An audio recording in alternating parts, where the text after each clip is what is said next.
자, 반갑습니다. 우리가 이제 1930, 40년대 들어왔는데, 그동안 1910년대, 20년대를 봤죠. 그래서 각 시대를 일단 1기, 2기, 3기, 10년대, 20년대, 3, 40년대 이렇게 나눠 놓고, 그다음에 각 시기별로 분위기를 먼저 파악하는 게 중요하다고 얘기를 했었죠. 1910년대는 조금 빡센 분위기, 1920, 20년대는 1919년도에 있었던 3.1 운동을 계기로 조금 부드러워지는 문화 통치의 분위기, 1930, 40년대는 다시 빡세지는 분위기인데, 1910년대나 1930, 40년대나 둘 다 빡세단 말이에요. 그러면 왜 빡센지를 구분해야, 그죠?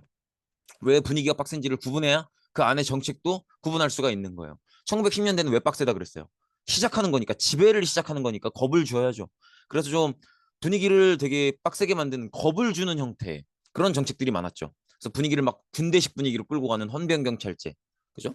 그다음에 거기에 뒤따라오는 뭐 있었어요? 직결처분권, 태형령, 이런 것들이 있었죠. 1930, 40년대는 요 생각부터 하셔야 돼요. 1930, 40년대는 전쟁, 그죠? 전쟁을 목적으로 하는 거잖아요.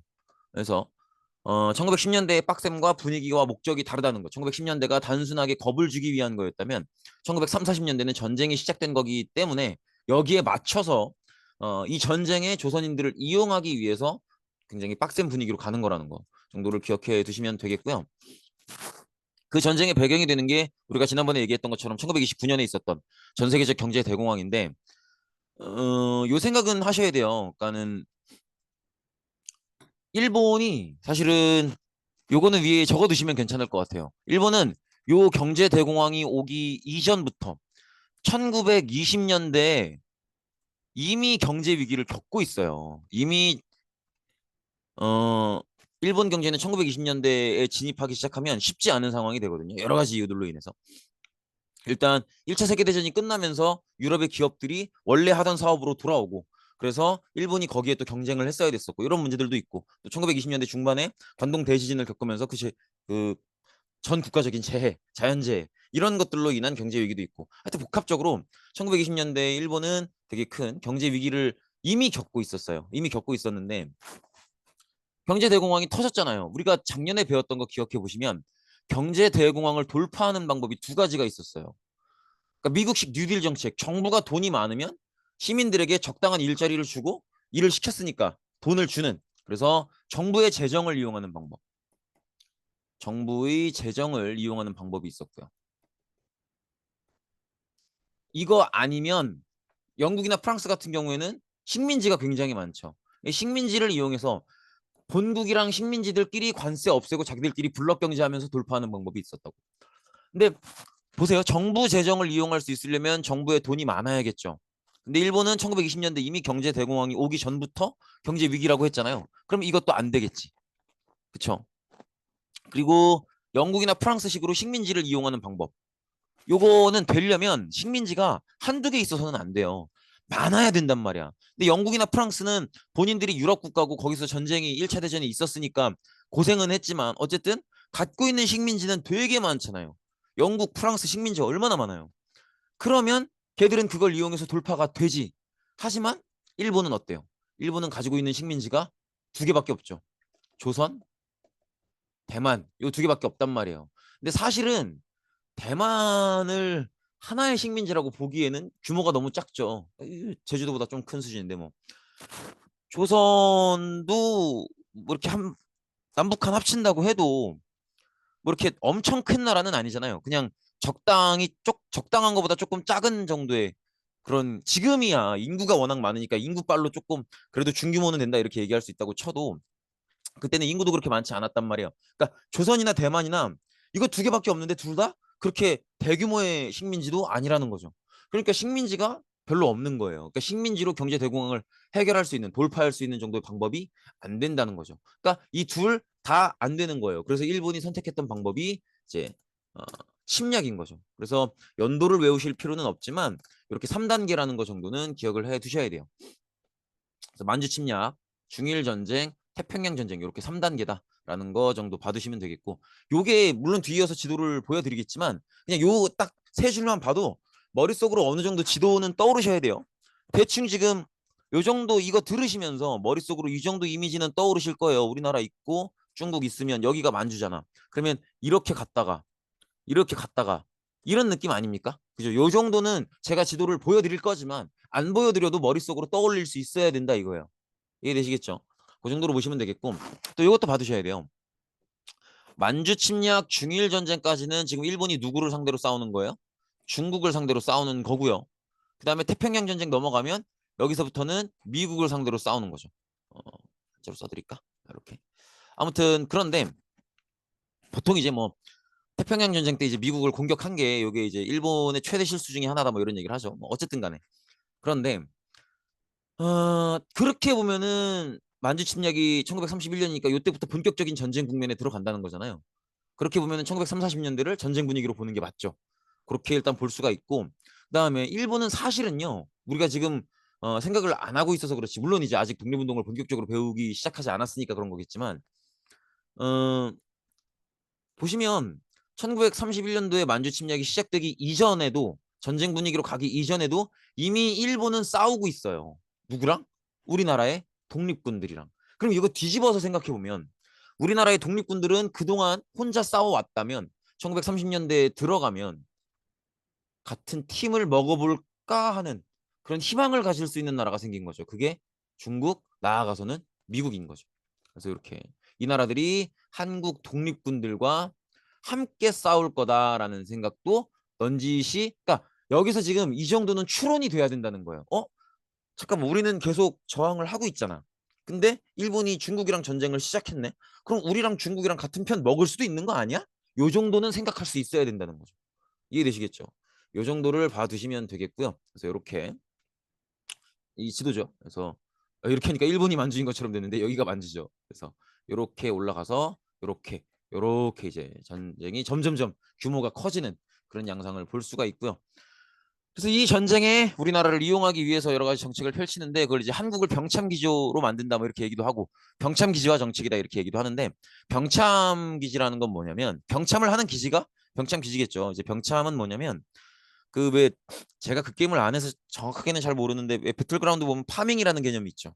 그래서 이렇게 막 자기 필요한 여러 가지 물품들 뭐 구급약, 탄약, 총 이런 것들을 구하는 그런 게 파밍이라면서요. 그게 병참이라고 생각하시면 돼요. 그러니까 병참은 전쟁에 필요한 물품들을 생산하고 공급하는 그런 역할을 하는 게 병참이에요. 그러니까 보급이지 보급. 보급인데 한국을 병참 기지로 만든다는 얘기는 그러면 그렇게 들으면 딱 뭔지 느껴지죠. 지금 만주, 중국, 태평양이잖아요. 여기를 우리나라 조선을 이 전쟁 물품을 생산하고 보급하는 기지, 보급 기지로 만들어서 이렇게 지급을 하겠다는 거죠. 이해되시겠죠? 그래서 그걸 위해서 이제 우리나라를 병참 기지로 만들기 위해서 우리나라에 이런저런 공장들을 막 세우는 거죠. 군수 산업이라고 하는 게 이제 군대에 필요한 물품들을 만드는 걸 군수 산업이라고 하죠. 탄약, 뭐 군복, 뭐 탄띠 뭐 이런 것들. 그래서 이런 것들을 만들기 위한 금속 화학 공장을 여러 개를 만드는 거고요. 그다음에 철, 석탄 이런 지하 자원들을 생산을 확대하는 그런 모습을 볼 수 있죠. 근데 이제 문제점은 뭐냐면 뭐 여러 가지 문제점들이 많이 있긴 한데 일단 그 안 배워도 생각해 볼 만해요. 우리나라가 이렇게 있잖아요. 만주고 중국이고 그런데 그러면 여기랑 싸우고 이런 거 아닙니까? 그러면 이 일본이 이 전쟁에 필요한 물건을 만들기 위한 공장을 지을 때 주로 북부 지역에 짓겠어? 남쪽 지역에 짓겠어? 다른 걸 생각하지 않아도 거리만 봐도 북부죠, 북부. 더구나 사회 시간에 배운 적 있을걸? 그래도 뭐 다 별로 없지만 그래도 그나마 비교했을 때 지하 자원이 그나마 많은 게 북쪽이야, 남쪽이야. 그나마 북쪽이 많단 말이야. 뭐 하다못해 석탄이라도 있잖아, 하다못해. 그죠? 그러니까 아우지 탄광 얘기가 나오는 거 아닙니까? 그러니까 자원도 북쪽이 상대적으로 많고, 그죠? 그리고 거리도 가깝고. 그러니까 기본적으로 여러 가지 공장들을 여기다 북쪽에 집중적으로 지을 수밖에 없어요. 그러면 이 얘기는 무슨 얘기예요? 산업 발전이 균형적이지 못하다는 거죠. 이런 불균형도 하나의 문제가 된다라는 것도 하나 생각해 두시면 되겠다는 거죠. 이 정도 받으시면 되겠고 산업 발전의 불균형 문제가 발생하고 있다라는 거죠. 그다음에 여기서 보셔야 될 게 뭐냐면 지금 3, 40년대는 전쟁의 분위기라고 했죠. 전쟁의 분위기라고 했는데 그러면 우리나라 사람들을 전쟁에 이용하겠다는 거 아니에요. 근데 전쟁은 싸움이잖아, 싸움. 그러면 이 싸움에 우리나라를 이용하겠다는 건 우리나라랑 한 팀이 되겠다는 거죠. 그러면 이건 싸움이니까 나랑 한 팀인 사람이 나를 배신하면 되는 거야, 안 되는 거야? 안 되는 거란 말이야. 그러니까 우리 식민 지배하고 있는 한국을 자기네 팀으로 만들겠다는 건 한국한테서 완전한 충성을 끌어내야 된다는 거죠. 완전한 충성을. 근데 이게 되겠어, 안 되겠어? 안 된단 말이야. 그러니까 이걸 한국이 일본에 완전한 충성을 할 수 있게 만들려면 어떻게 해야 돼? 한국인들이 스스로 한국인이었던 적 없던 것처럼 스스로를 아예 일본인처럼 생각하게 만들어야 돼요. 그럼 이건 한국인을 스스로 자기 민족이라고 느끼지 못하게 만들어 버리는 거지. 민족성을 말살시켜 버리는 거죠. 그래서 이때의 정책을 민족 말살 정책이라고 합니다. 그리고 여기 한국 식민화 정책 이런 얘기가 나오는데 여기서 이제 이 얘기가 나오는 거지. 지금 저처럼 이렇게 좀 엄청 나이가 많은 것도 아닌데 어설프게 나이 많은 사람들한테 그런 거 물어보죠. 쌤은 초등학교 출신이에요? 국민학교 출신이에요? 이런 거 물어보잖아요. 제가 딱 끼인 세대거든요. 제가 국민학교를 입학해서 초등학교를 졸업한 사람이에요. 근데 그 모르겠네. 우리 학교 몇 분 계시겠다. 그죠? 어쨌든 이제 지금도 나이가 이제 좀 제 이상급인 분들은 다 국민학교를 입학해서 졸업하신 분들이고 저를 기준으로 저보다 어리면 그쵸? 저보다 좀 나이가 어리시면 초등학교를 입학하셨을 수 있을 것 같아요. 제가 끼인 세대니까. 아무튼 그런데 왜 이게 용어가 바뀐 거냐면 초등학교는 처음 초자예요. 그래서 첫 등급의 학교라는 거예요. 공교육을 이제 받기 시작하는 학생들이 처음 다니는 첫 등급의 학교다. 이게 이제 초등학교의 의미고 국민학교는요. 띄어쓰기를 이상하게 해놨죠. 원래는 이거예요. 황국 신민학교. 요거예요. 원래는 이건데 어 한국신민학교라는 건 이제 한국신민이 무슨 말인지를 알아야 될 거 아니에요. 한국은 뭐냐면 일본은 가장 높은 사람이 천황이라고 자기들은 부르죠. 그래서 한국은 천황의 나라다 이거예요. 그다음에 뒤에 신민은 천황께 충성을 바치는 백성을 얘기해요. 그래서 한국신민학교라고 하면 천황의 나라에서 천황께 충성을 바치는 백성을 길러내는 학교인 거고 한국시민화 정책은 지금 있는 사람들을 천황께 충성을 바치는 국민으로 만드는 정책이라는 거지. 이해되시겠죠? 그래서 이거는 쉽게 얘기하면 그러니까 이걸 이런 한국시민화 정책을 우리는 민족 말살 정책이라고 부르는 건데 쉽게 생각하시면 돼요. 우리를 일본 사람으로 만들려는 정책이 민족 말살 정책이에요. 하나하나 보시면 이제 뒤이어서 정책 내용들을 볼 텐데 요 정책이 구체적으로 들어오는 게 중일 전쟁 시기예요. 근데 요거는 조금 봐두실 필요가 있는 게 이미 앞전에 만주 침략을 했었잖아요. 근데 왜 이게 중일 전쟁 뒤에 좀 본격적으로 시작이 되냐면 그만큼 보세요. 지도 한번 생각해 봐봐. 이렇게 있죠. 만주 이만큼 만주도 좁은 땅이 아니에요. 근데 중국 어때? 중국 더럽게 넓죠. 사람들 어때? 겁나게 많죠. 그러니까 무슨 얘기냐면 일본이 중일 전쟁을 시작하면서 전쟁의 규모가 너무 커진 거예요. 일본이 감당하기 힘들 정도로. 그래서 일본도 중일 전쟁을 힘들어하고 있는 거야. 일본부터가 중일 전쟁을 힘들어하고 힘든 전쟁을 시작했기 때문에 식민지인 우리나라를 쫙쫙쫙 덧바라 먹으려고 하는 거야. 아주 뼛속까지. 이해되시겠죠? 그래서 어 한국 식민의 정책을 보시면서 이게 중일 전쟁 뒤에 본격화된다는 걸 보시면 중일 전쟁을 그만큼 일본도 부담스러워하고 있다라는 걸 같이 생각을 해주시면 좋아요. 왜 이 얘기를 드리냐면 반대편에 생각하면 우리 독립운동의 기회이기도 하다는 거지. 이해되시겠죠? 이 정도로 보시면 되겠고 어쨌든 목적은 우리의 아예 여기서 말하는 민족의식을 없앤다는 건 나라를 사랑하는 마음을 없애고 뭐 애국심을 없애고 이런 게 아니에요. 아예 스스로를 한국인으로 혹은 조선인으로 생각하지 못하게 만드는 거예요. 이해되시겠죠? 아예 스스로를 자신의 정체성 자체를 한국인이나 조선인이 아니라 일본인으로 생각하게 만드는 게 이 정책의 목적이다라는 걸 꼭 생각을 해주시고요. 그래서 그렇게 해서 스스로를 일본인으로 생각하게 만들어서 전쟁에 효율적으로 동원하겠다. 이렇게 되는 거죠. 정도 봐두시면 되겠고 그다음에 이제 구체적인 정책 내용들을 볼 텐데 음, 일단은 잠시만요. 내선일체라는 정책이 나오죠. 요거는 이제 요 내선일체를 상징적으로 그린 포스터가 저건데 요게 한자로 보시면 안내자예요. 안내자. 요렇게 쓰는 안내자인데 이제 요 안을 얘기하는 거니까 일본 본국을 얘기하는 거고요. 요거는 요렇게 쓰는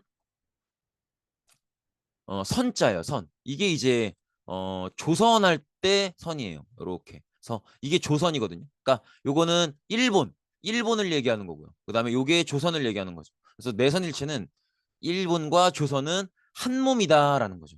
이해되시겠죠? 그래서 이렇게 봐주시면 되겠고, 그래서 일본과 조선은 한 몸이니까 조선인들도 스스로를 조선인이라고 생각하지 말고 일본인이라고 생각해라, 이런 얘기를 하는 거죠. 그다음에 신사참배를 강요하고 있고요. 신사참배는 뭔지 아시죠? 이제 종교적인 시설에다가 이렇게 종교적인 마음을 가지고 기도드리고 이런 게 참배인데, 신사는 이제 일본의 전통 종교 중에 신도라는 종교가 있어요. 그 신도라는 종교의 사원이 신사입니다. 근데 요거 신사 어떻게 생긴지 보여드리면 아 저거 본 적 있어 이럴 거예요. 일본 애니메이션이나 이런 데 되게 많이 나와요. 일본 애니메이션 중에서 좀 이렇게 일본 완전 도쿄나 이런 대도시 배경 말고 조금 한적한 시골이나 아니면 중소도시 이런 데 배경으로 하는 애니메이션에 특히 많이 보이는데, 요게 이제 신사예요, 신사.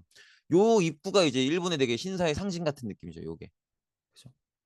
근데 요게 이제 신사라는 이제 신도의 사원인데, 음, 일제시대 때 특히나 1930, 40년대 넘어오면 일면 일신사 정책이라 그래가지고 동네마다 신사를 세워요. 그다음에 거기다가 참배를 강요하는 거죠. 지금은 다 없앴습니다. 지금은 다 없앴고.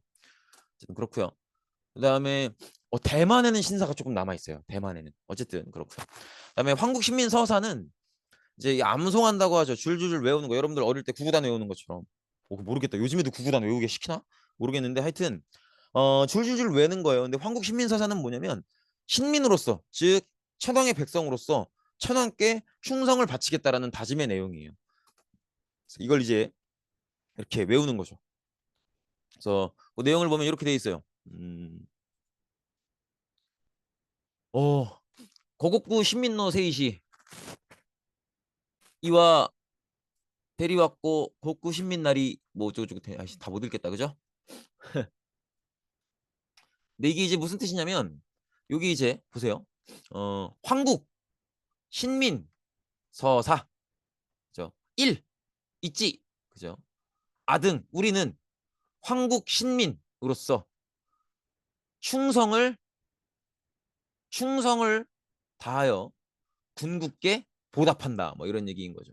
그다음에 또 뭐 여기 니 두 번째 우리는 황국 신민으로서 서로 신의 협력하여 뭐 단결한다. 뭐 단결을 공고히 한다. 뭐 이런 얘기가 나와 있고요. 그다음에 삼이죠. 세 번째. 아등 우리는 황국 신민으로서 인고 단련하여 뭐 이렇게 힘을 기르고 뭐 역진양 뭐 이렇게 되어 있죠. 그다음에 뭐 그런 거죠. 그래서 이렇게 쭉 번역본을 보면 이런 거예요. 우리는 황국 신민이면서 충성으로서 군국에 보답한다. 우리 황국 신민은 서로 신에 협력하여 단결을 굳게 한다. 우리 황국 신민은 인고 단련의 힘을 양성해서 황도를 선양하자. 그러니까 쉽게 얘기하면 이런 거예요. 그 우리가 우리 스스로 힘을 길러가지고 이 힘을 누구께 바치자? 천황께 바치자. 어, 이 천황의 나라인 일본에게 바치자. 이런 얘기를 하고 있는 거죠. 그래서 보시면 뭐라고 돼 있어요? 어, 야, 이것도 되게 기분이 더럽다. 또 이거 보니까. 옛날 글은요, 오른쪽에서 왼쪽 방향으로 읽거든요. 보세요. 아침마다 궁성에 요배합시다. 이렇게 나오죠. 그게 지금 여기 나오는 거예요. 일본 국왕이 사는 궁성이 있는 그쪽을 향해서 이제 절을 하는 거죠. 일본에. 네. 그래서 이걸 궁성요배라고 합니다. 그래서 이런 식으로 일본의 충성을 바치기 위한 마인드를 심어주고요. 그 다음에 요런 식으로 하는 거죠. 참, 아유, 참, 그렇죠. 그 다음에 이제 앞선 네 가지 정책이 일본의 충성을 바치게 하기 위한 정책이었다면 지금부터가 진짜 우리의 민족성을 없애기 위한, 즉 우리를 조선인으로 스스로 생각하지 못하게 만들려는 정책인 건데, 어, 사실 우리가 우리 민족이라고 생각하게 만드는 거는 가장 크게 두 개는 뭐냐면 역사와 언어죠. 역사는 뭐 말할 필요도 없죠. 우리가 같은 공동의 기억을 가지고 있고 그 공동의 기억에 대해서 비슷한 감정을 공유하는 것. 그죠? 우리가 일제 식민 시대에 대해서 부끄러워하고 불쾌해하는 이유. 그다음에 그 과정에서 독립운동 하셨던 분들의 투쟁에 대해서 뭔가 이렇게 기리려고 하고 추모하려고 하고 자랑스러워하는 이유. 그런 감정을 다 같이 공유하는 이유는 뭐예요? 우리가 같은 민족이기 때문에 그렇죠. 우리가 다른 나라도 식민지를 겪은 나라들이 많잖아요. 근데 우리가 간디의 독립운동에 대해서 우리나라 뭐 안중근 의사나 윤봉길 의사나 그런 사람들한테 느끼는 감정만큼 강렬한 감정을 느끼진 않잖아요. 근데 안중근 의사나 윤봉길 의사의 의행에 대해서는 되게 강렬한 감정을 느끼잖아요. 그죠? 비슷한 성격의 활동임에도 불구하고 그거는 간디는 우리 민족이 아니지만 윤봉길 의사나 안중근 의사는 우리 민족이기 때문에 그런 거죠. 그러니까 그런 감정을 공유하는 거죠. 그런 감정은 역사에서 오는 거잖아요. 그러니까 이제 역사도 같은 민족임을 느끼게 해주는 거죠. 그다음에 언어는 뭐 말할 필요도 없지. 사실 그렇잖아요. 그 외국인들이 우리말 되게 잘하는 걸 보면 신기하면서도 기분 좋잖아요. 그게 우리 민족의 문화를 긍정적으로 받아들여주고 있다고 느끼기 때문인 거고. 그리고 사실은 그렇죠. 해외여행 가보면 제일 반갑고 참 마음 편안할 때가 언제예요? 모르는 사람이지만 우리말 하는 사람 봤을 때. 그죠? 누가 봐도 네이티브 스피커로 우리말 하는 사람을 외국에서 보면 얼마나 반가워요. 막 내가 이렇게 걷고 있는데 저쪽 가게에서 이거 얼마지? 이거 살 수 있을려나? 자기들끼리 그런 얘기하는 거 들리면 반사적으로 조금 성향이 이 성향이면 한국인이세요? 막 이러면서 괜히 막 고추장도 꺼내주고 육개장도 꺼내주고 하는 거 아닙니까? 이런 게 이제 민족성이라는 거죠. 그래서 민족성을 없애려면 요 두 개를 빠개놔야 된다는 거죠. 역사와 언어를. 그래서 일본 애들은 우리나라의 역사를 왜곡하고 이걸 가르치는 걸 금지시키고 이렇게 하는 거죠. 그다음에 학교 및 관공서에서 일본어 사용을 강조하고 이게 생각보다 무서운 거예요. 일본어를 사용하지 않으면 어떤 서비스도 제공하지 않는 거지. 이해되시겠죠? 그다음에 뭐 한글 신문 잡지 폐간하고 이것도 보세요. 목적이 다른 거야. 신문 잡지 폐간시키는 거는 1910년대에도 그랬잖아요. 근데 그때는 표현의 자유를 억압하기 위한 거였죠. 근데 지금의 신문 잡지를 폐간시키는 건 표현의 자유를 억압하기 위한 게 아니고 사람들한테 한글을 마주보지 못하게 만들려고 하는 거죠. 목적이 다르다는 거죠. 그러니까 구분을 하셔야 돼요. 그다음에 요게 제일 결정적이죠. 우리 고유의 성과 이름을 일본식으로 바꾸도록 강요하고 있다는 거. 요거를 볼 수가 있죠. 이런 걸 창시개명이라고 하는 거죠. 이렇게 보시면 되겠고 그다음에 이제 중일전쟁이 1937년이었는데 그 바로 다음에 뭐 연도를 외울 필요는 없어요. 어쨌든 중일전쟁 뒤에 국가총동원법이 제정이 됩니다. 국가총동원법은 이름만 들어도 느낌이 딱 오죠. 이렇게 전쟁을 위해서 국가가 필요로 할 때는 전 국민을 징용해서 전쟁 업무에 종사할 수 있도록 함 이렇게 길게 써 있는데 그냥 국가의 모든 것들을 전쟁에 쏟아붓는다. 이렇게 쉽게 생각하셔도 괜찮죠. 그렇게 보시면 되겠고 그다음에 그 밖에 악법들 이렇게 나와 있는데 사실은 여기서 소개하는 법들은 다 국가총동원법의 틀 안에 들어가 있는 것들이에요. 그렇게 보시면 되는데 이 악법들 나쁜 법이 이제 악법인데 이 악법의 내용이 뭔지는 느낌이 오시죠? 국가총동원법 안에 있는 내용들이니까 어 당연히 국가총동원법은 당연히 조선에도 적용이 당연히 되는 거고요. 그래서 이 조선에서 빨아갈 수 있는 것들은 다 빨아가겠다. 그게 사람이든 자원이든. 그런 내용들의 법이겠죠. 첫 번째로 보면 지원병제, 학도지원병제, 징병제 이렇게 되어 있죠. 그래서 이거는 우리나라에서 병력을 보충하기 위해서 10대 후반부터 30대 초반까지 병사로 쓸 수 있는 나이대의 남자들은 데리고 가는 거죠. 그래서 처음에는 지원병제로 병력을 받았다가 부족하니까 사실 요 지원병제 적용할 때 지식인들 중에 친일파가 정말 많이 드러나요. 그러니까 이제 어떤 식이냐면 뭐 대표적으로 이강수, 뭐 최남선 이런 사람들인데 이강수가 아니고 이광수, 뭐 최남선 이런 사람들인데 둘 다 대단한 지식인들이거든요. 근데 이제 이런 사람들이 이 지원병제 때 한국인 청년들한테 일본 군대로 입대하기를 권하는 글들을 막 써요. 그러니까 그런 식으로 친일파가 드러나기도 하죠. 그다음에 학도지원병제는 이제 학생들을 근데 이것도 참 그지 같은 게 교실에서도 말씀드렸지만 애들이 등교를 하면 담임 선생님이 그냥 일단 사인하라 그래요. 그러면 애들이 뭐 그냥 일단 사인하지. 그죠? 그러면 그게 동의한 거야. 그런 식으로 끌고 간단 말이에요. 그다음에 징병제는 뭐 말할 필요도 없고. 그죠? 징병제는 뭐예요? 그냥 나이대가 되면 그냥 끌고 가는 거죠. 이런 식으로 우리나라에서 병력을 보충하기 위한 제도들을 마련을 했었고요. 그다음에 국민징용령 이 여자정신근로령을 많이들 혼동하시던데 여자정신근로령은 이제 노동을 시키기 위한 거예요. 국민징용령도 마찬가지고. 그래서 병사로 끌고 가기엔 나이가 좀 있는 경우 30대 후반이나 40대 50대 이런 경우에는 이제 끌고 가서 노동자로 쓰는 거죠. 그래서 주로 이제 뭐 광산 아니면 비행기 활주로 닦는 작업 뭐 그런 작업들을 많이 하죠. 일본군 위안부는 일단 저거만 두세요. 이거는 뭐 워낙 다들 알고 계시기도 할 거고 뒤에서 할 얘기가 너무 많기 때문에 일단 저거만 두시고 그다음에 공출제 식량배급제는 이거 서로 다른 제도인데 묶어서 생각을 하셔야 돼요. 공출제는 뭐냐면 이제 농민들이 농사를 짓잖아요. 그러면 그 모든 수확물, 농산물들을 남김없이 다 제출시키는 거예요. 그 다음에 식량배급제는 각 가정이 먹을 만큼만 식량을 나눠주는 거지. 그러니까 3, 40년대 들어오기 전까지는 사람들이 농사를 지으면 그중에 세금 낼 거 내고 나머지로 먹고 살았다면 공출제는 싹 다 일단 내는 거예요. 싹 다 한 푼도 안 남기고. 그 다음에 이제 정부에서 다 거둔 다음에 각 가구별로 알맞은 양만큼 배급을 해주는 거지. 요게 이제 식량 배급제입니다. 그래서 요 둘은 묶음인 거고요. 식량 자원을 가져가기 위한 거죠. 그래서 이 정부는 그렇게 해서 남는 쌀을 다 군량미, 군대를 위한 쌀로 보내겠죠. 그다음에 전쟁 중에 무기 제작 보급을 위해서 쇠붙이들, 뭐 절의 불상이나 교회 종, 뭐 일반 가정의 놋그릇, 수저 이런 것들을 다 빼앗아 갔다. 이렇게 보시면 되겠죠. 이런 내용들의 법들이 있었다는 거고요. 이런 식으로 지금 강제징용의 가슴 아픈 현장들이 이렇게 있죠. 뭐 어머니 보고 싶어요, 막 이런 게 새겨져 있네요. 그죠? 여기 보시면 어머니 보고 싶어요. 그죠? 배가 고파요. 고향에 가고 싶다. 뭐 이런 얘기가 쓰여져 있죠. 그다음에 이제 위안부인데요. 이 두 가지 사진제로 다 공통적으로 뭐를 얘기하는 거냐면 어, 이게 참 그렇지 않냐? 교실에서 볼 때는 좀 뒤에 앉은 친구들은 멀어서 제대로 자세히는 못 봤을 수도 있을 것 같은데 이 일본군과 조선 여성의 이 표정이 너무 대비되죠. 아무튼 간에 지금 보여드리는 사진은 이 일본군이 위안부를 데리고 다니는데 본인들이 좀 급하게 이동해야 되는, 예를 들면 퇴각을 한다든지 그런 경우에는 이 위안부를 짐처럼 느낀단 말이에요. 그럼 어떻게 처리하겠어요? 다 죽이는 거죠. 그래서 이런 모습들을 볼 수 있고요. 여기 이제 오카무라 야스시라고 해서 위안부단 창설자가 양심 고백을 하는 그런 모습인데요. 어, 그 유니세프라는 기관이 있죠. 유엔 산하에. 그래서 아동 보호나 뭐 유적 보호 이런 것들을 담당하는 기관인데 그 유니세프에서 권고하는 전 세계적으로 위안부를 가르칠 때 쓰기를 원하는 표현이 있어요. 그게 이제 뭐냐면 이거거든. 섹스 슬레이버리. 그러니까 이제 성노예라는 표현을 쓰는 거죠.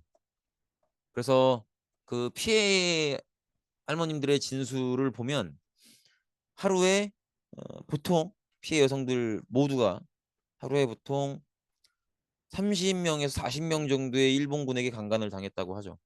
인간으로서 도저히 삶을 유지하기 힘든 수준의 고통을 겪은 건데 이게 사실 어, 강간을 칭하는 단어는 레이프죠. 근데 레이프라는 단어를 쓰기보다 왜 섹스 슬레이버리라는 표현을 더 강조해서 권고를 하냐면 전쟁 중에 강간은 나쁜 행동이지만요.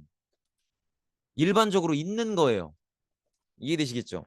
지금은 아니야. 지금은 많이 그런 것들이 없는데 20세기까지만 하더라도 1900년대까지만 하더라도 전쟁이 벌어지면 점령 지역에 살고 있는 민간인 여성에 대한 강간이 되게 많이 벌어졌어요. 그러니까 어느 나라나 전쟁 과정에서 강간을 했던 병사가 있었던 그런 기록들이나 그런 것들은 다 있다는 거죠. 근데 왜 일본군 위안부를 더 이렇게 강렬하게 지적을 하느냐 하면 성격이 다르기 때문에 그래요. 그동안에 다른 국가의 전쟁들에서 있었던 강간을 문제 삼는 건 강간을 저지른 병사에 대해서 그 소속 부대나 국가에서 철저하게 파헤치고 명확하게 처벌하지 않고 쉬쉬하고 넘어가려고 했던 경우들이 많았기 때문에 그렇기 때문에 문제를 삼는 거거든요. 근데 일본의 위안부는 경우가 다르죠. 일본의 위안부는 위안부라는 조직 체계가 있었고 이 조직 체계를 구성하고 여기에 들어가는 여성들을 납치해서 수급한 게 정부죠. 그러니까 굉장히 이런 사례는 얘네밖에 없어요. 정부가 나서서 정부가 나서서 민간인 여성을 납치해서 조직적이고 계획적으로 집단 강간하는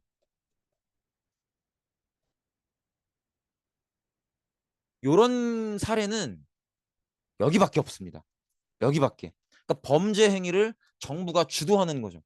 그래서 이런 경우는 그렇기 때문에 일본의 위안부 사례를 좀 극도로 비판을 하는 거죠. 어, 어쨌든 그렇습니다. 그다음에 이제 한국인들이 많이 좀 오해를 하는 게 그 위안부 피해 여성이 우리나라 사람밖에 없는 줄 알아요. 근데 그게 아니거든요. 지금 얀루 보헬은 이분이 한국인일 리가 없잖아요. 그쵸? 딱 봐도 그쵸? 근데 어, 일본은 그 일단은 식민지 자체가 우리 말고 대만도 식민지가 있었죠. 그리고 자기들이 침략하고 정복하는 지역들이 있을 거 아닙니까? 만주, 중국, 태평양 이 지역. 그 지역에서 되게 많은 여성들을 물론 이제 전체 피해 여성 인구비로 보면 조선인이 제일 많지만 어, 다른 나라 여성들도 굉장히 많이 납치를 해서 이런 식으로 집단 강간을 자행하는 그런 모습을 보였었다라는 걸 생각을 해 주시고요. 어 그다음에 이분은 꼭 기억을 하셔야 돼요. 김학순 할머님, 김학순 여사님. 예 꼭 기억을 김학순 선생님 꼭 기억을 하셔야 되는 게 그리고 나 이거 그냥 하는 얘기인데 나 이거도 좀 그래. 그 직업적으로 교육직에 있어야만 선생님이라고 부르는 그런 문화가 있잖아요. 근데 그러니까 이제 선생님이라고 부르는 표현에 대해서 직업적으로 학교 교사거나 뭐 학원 선생님이거나 이런 식으로 교육계에 있어야만이 선생님이라고 존칭한다고 여기시는 분들이 많은 것 같은데 그러지 않았으면 좋겠어요. 그냥 이제 우리가 성인이라면 선생님이라는 표현을 쓰는 게 어 적절한 존칭이 아닐까 싶습니다. 그리고 성인이 아니라면 학교에 재학 중이지 않더라도 학생 이렇게 부르는 게 좋지 않을까 싶다는 생각이 들어요. 왜 제가 이런 얘기를 하냐면 여러분들이 이제 나중에 회사 생활을 하시잖아요. 그러면 직급으로 사람을 불러요. 근데 저는 그게 그러니까 직급의 높낮이를 반영한 예우를 하겠다는 건데 그럼 인간의 등급을 매기는 거잖아요. 저는 그러지 않았으면 좋겠다라는 생각을 해요. 사실은 왜 직업적으로 교육직에 있는 사람이 아님에도 불구하고 선생님이라는 존칭을 쓰냐면 우린 서로가 모두한테 배울 게 있거든. 그죠? 그게 나보다 직급이 낮든 나이가 어리든 어쩌든 간에 서로가 다 배울 게 있기 때문에 그걸 존중하는 의미에서 선생님이라고 부르는 거니까 어 성인이라면 서로한테 이제 그게 꼭 직업적으로 교육직에 계신 분이 아니라고 해도 선생님이라고 부르는 게 좋지 않을까라는 생각이 좀 요새 많이 들어요. 어 그렇고 사실은 이게 그냥 하는 얘기인데 교직 문화가 다른 조직에 비해서 많이 수평적인 게 있어요. 수평적인 게 있는데 선생님들은 선생님들끼리도 쌤이라고 부르거든요. 태진 쌤, 누구 쌤, 누구 쌤 이렇게 뭐 부른단 말이에요. 그렇게 서로를 쌤이라고 선생님이라고 부르는 존칭이 문화화됐기 때문에 더 수평적일 수 있는 게 아닌가라는 생각이 들어요. 근데 저는 그게 되게 바람직한 조직 문화라고 느끼거든요. 교장 선생님도 저한테 선생님이라고 하잖아요. 그런 것처럼. 그래서 좀 그런 문화가 좀 자리 잡았으면 좋겠다라는 생각도 들고 또 아직 미성년자라면 배울 게 더 많은 나이니까 배우는 사람, 학생, 그쵸? 꼭 어디 학교에 소속돼 있지 않더라도 어, 그런 존칭 문화가 좀 생겼으면 좋겠다라는 개인적인 바람이 있어요. 근데 그건 딴소리고 어쨌든 김학순 할머님은 왜 중요하냐면 어, 위안부 피해 여성들 중에 처음으로 매스미디어에 나와서 제가 어린 시절에 일본군에게 이러이러한 참혹한 피해를 당했습니다라고 공개적으로 처음 증언하신 분이 김학순 할머님이세요. 어 근데 그 이제 뭐 지금 이게 유튜브니까 다 너무 이렇게 노골적으로 얘기하기는 어렵지만은 김학순 할머님께서 이 증언을 공개적으로 하시기 전에는 다는 당연히 아니지만 100% 그렇다는 건 아니지만 위안부 피해 여성에 대해서 국내에서도 왜곡된 시각들이 굉장히 많았어요. 굉장히 왜곡된 시각과 그에 따른 대우들이 굉장히 많았는데 지금은 누구도 그렇게 생각하지 않죠. 위안부 할머님들은 우리도 사과를 해야 되는 거지. 사실은 왜냐면 국가 차원에서, 민족 차원에서 우리가 우리 민족에 소속되어 있다면 위안부 피해 할머님들한테 사과를 해야 맞는 거예요. 왜냐면 나는 그렇게 생각해. 일본인들도 잘못이지. 근데 그에 앞서서 우리가 지켜주지 못했잖아요. 그러면 민족 단위에서 국가 단위에서 우리 민족의 힘으로 우리 국가의 힘으로 이분들을 지켜드리지 못했다는 거에 대한 반성이 먼저 따라와야죠. 그죠? 그 다음에 뭐 일본인들에게 책임과 사과를 요구하고 그 다음 문제지. 우리가 먼저 사과를 해야지. 우리가 못 지켰으니까. 저는 그렇게 생각해요. 아무튼 그런데 그 전에는 그렇지 못한 왜곡된 시각들이 되게 많았단 말이에요. 근데 어쨌든 뭐랄까 어, 어떤 문제 상황이 있고요. 이 문제 상황에 대한 여러 가지 다양한 시각들이 있잖아. 근데 이게 올바른 가치관으로 가려면 어떤 문제 상황에 대해서 이걸 어떻게 인식할 것인지, 어떻게 이해할 것인지, 이걸 올바른 가치관으로 합의하려면 중간에 뭐가 필요하냐면 공개와 토론이 무조건 필요해요. 이 문제를 수면 위로 드러내놓고 이 문제에 대해서 다양한 사람들의 다양한 의견들을 들어보고 주고받고 토론도 하고 해야 그래서 적당한 합의점을 찾아야 그때 가서야 바람직한 가치관을 가질 수 있는 거라고. 이해되시겠죠? 근데 그 포문을 열었던 분이세요. 그래서 김학순 할머님 덕분에 우리는 이 문제를 수면 위로 끌어올릴 수 있었고 그래서 우리가 공개적으로 이 문제를 토론하고 이 문제에 대해서 어떤 바람직한 가치관을 가져야 될지 고민해 볼 수 있었고 그래서 일본에 대해서도 우리의 명확한 자세를 견지할 수 있었던 거기 때문에 그 시작점이 되셨던 분이기 때문에 그리고 이분도 전 국민이 이 방송을 볼 거라는 걸, 그리고 나중에 이 방송 자료가 계속 이 방송을 라이브로 보지 않은 사람들한테도 이런 식으로 지금 여러분들이 보듯이 교육 자료로 활용될 거라는 걸 아셨을 거란 말이에요. 그럼에도 불구하고 이렇게 얘기를 하셨다는 건 이분도 개인적으로는 굉장한 용기를 내신 걸 거예요. 그러니까 이제 그런 의미에서 위안부 문제를 다루고 해석함에 있어서 완전히 새로운 장을 여신 분이기 때문에 우리가 반드시 김학순 할머님은 기억할 필요가 있죠. 어쨌든 그렇고요. 최초의 증언자시고요. 그다음에 어 요게 지금의 이제 일본 입장입니다.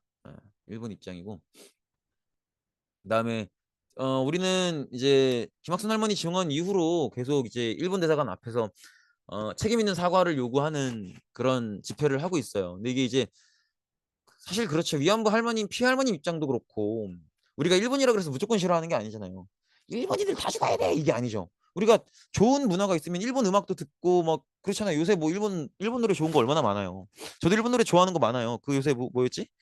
뭐 누구더라, 하여튼 이름 많이 듣잖아요. 그리고 뭐 애니메이션 좋아하는 친구들도 되게 많고, 꼭 막 애니메이션 엄청 팬이 아니라도 뭐 최근에 뭐 스즈메의 문단속이나 아니면 예전에 뭐 너의 이름은, 이런 것들 되게 미야자키 하야오 감독 뭐 최근에 뭐 작품들도 그렇고 얼마나 좋은 게 많습니까? 우리가 일본이라고 무조건 싫어하는 게 아닌데, 최소한 일본이 벌였던 반인륜적인 잘못들에 대해서는 책임 있는 사과를 해야 된다는 게 우리의 요구인 거죠. 무조건 일본이 싫다라는 게 아니에요.